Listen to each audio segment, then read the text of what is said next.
Джордж Вашингтон's Distillery. Посмотрим, что тут они делают.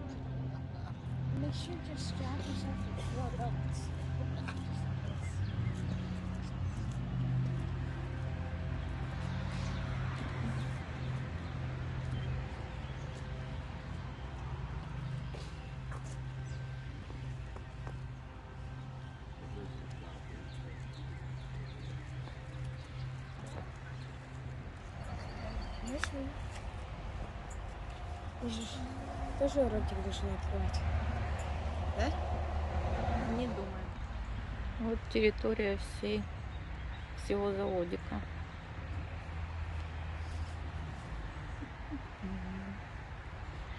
Зоопарк. 1799. Зоопарк. Какой зоопарк? Там свиньи. Коровы, свиньи.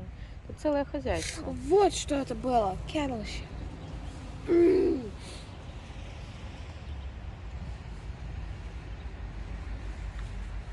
Мне в игре надо было, мамочек, спрятаться за... He had about 30,000 acres out in what's now West Virginia also that he's leasing out to people to make an election. We know everything.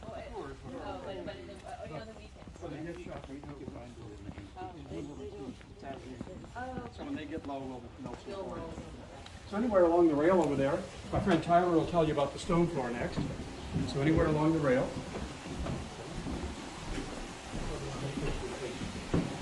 Anywhere along the rail. Hello. Nice to see you here, folks. This is the stone floor. The stone floor is an important part of the milk because the wheat into a superfine white flour. French stone comes from a freshwater sports just outside of a freshwater sports lake, essentially, and that's what the stone is made out. It's very hard. It can make it really mills that flour. And that's why you call them the goods. Запустили.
cooperage here making barrels for the flour.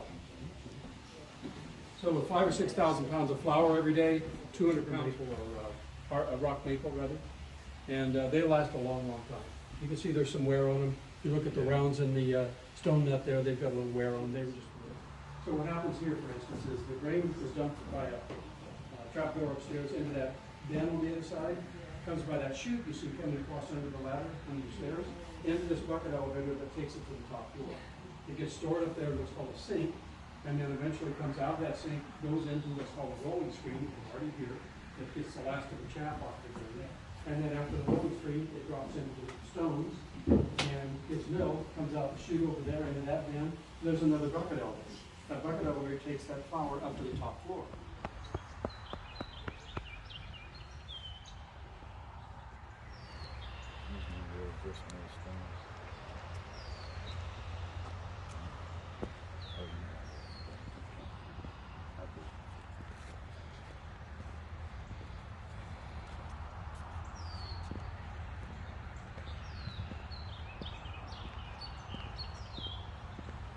Показали, как работает мельница. А сейчас мы пришли именно на дистиллеры. Посмотрим, как здесь все происходило. And then I will get your tour started. Okay.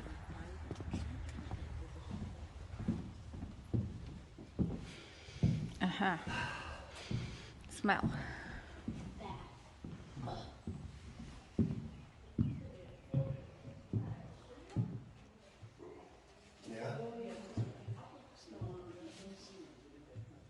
They actually made stuff there. They might here too, but not. We'll rent it out first to the Andersons, but they will have packed up and left by 1804. 1808, the distillery is being operated by a distiller named James Douglas, who is offering whiskey for sale. But by this point in time, the sources for the distillery at this time are really becoming a lot more sparse. In 1814, that's when we know that the original distillery burns to the ground because of insurance claims from that time period. So for a long time, the distillery is not here. They use buckets and ladles to transport that boiling water to the mash tubs that you see on this side of the room. Think of the broomstick scene from Fantasia, and you've got a good idea of what it looks like when we're actually pouring that boiling water. As we're doing that pouring, we're also going to be adding the first couple of ingredients to the recipe, which are milled corn. This is going to be about 35% of the recipe, and then milled rye, which is about 60%. So this is a rye whiskey that we produce here. We're going to use this tool here called the mash rake to stir the mash and get it to the consistency of, think of it as like a really thick oatmeal. It's so thick that in the past when we've made this, I can stand this up, it'll stay in place. Once the grains have been cooked sufficiently though, we're then going to add malted barley. It's a very small part of the recipe, only about 5%, but it's very important because it takes all the starches in the grain mash and converts them into sugar, with the added effect of making it a lot more like tomato soup in its consistency. Once that's done, once it's been cooked sufficiently, we're then going to let it get down to about 90 degrees Fahrenheit because that's when we can start the fermentation by adding the yeast. That's when the yeast is going to consume the sugars that have been produced by the malted barley and then spit out CO2 bubbles, so it kind of bubbles like a soda here, but much more importantly, it produces alcohol. And so at this point, the mash is sometimes referred to as distiller's beer, because if you really don't want to get into the weeds of the various technical definitions for whiskey, an easy way to think of it is it's beer that has been distilled. So now that we've finished the fermentation, we'll get to the actual distillation. The mash is going to be bucketed and taken to one of 5 pot stills that you see on the side of the room. Excuse me, sir. So top part here, this is called the onion or the head. We're going to pop this off the top. We're going to fill up the interior of the still with the mash, put the onion back on top, and light a fire underneath. So ethanol alcohol boils at about 173 degrees Fahrenheit compared to water, which is 212. So once the fire gets in between those 2 points, the alcohol is going to turn into a gas. It's going to separate from the rest of the mash. It's going to go up into the onion. It's going to go down the arm here, and then into a coiling pipe known as the worm. So you can actually see worm down at the end of the site. It's that spring-shaped pipe over there. And so the job of the worm is to condense the alcohol back into a liquid. This is accomplished by filling up this barrel called the worm tub with cold water that is coming from this flume here, which is connected to the mill race that you saw at the Gristmill. So this is essentially creek water coming in here, but that's okay because it's not mixing with the whiskey, it's really just serving as coolant, so that by the time the alcohol comes out of this small pipe on the back, liquid alcohol is what's coming out. And so one distillation does not produce whiskey, it produces something known as low wine. It's only about 20% alcohol overall. It's got a lot of impurities. Well, wait.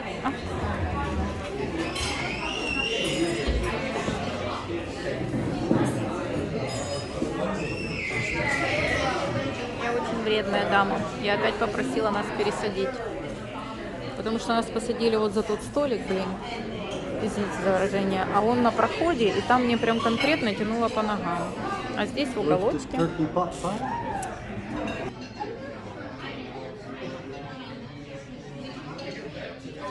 Jump. Dumpling. What is a dumpling? You've had them before. Chicken dumplings. Cracker Я Barrel. сделаю фото. Жареный бри. Это аппетайзер. У меня жареная курочка с пюре и брокколи. У Джона джамбалая. А у Бодечки ребрышки тоже с пюре и брокколи.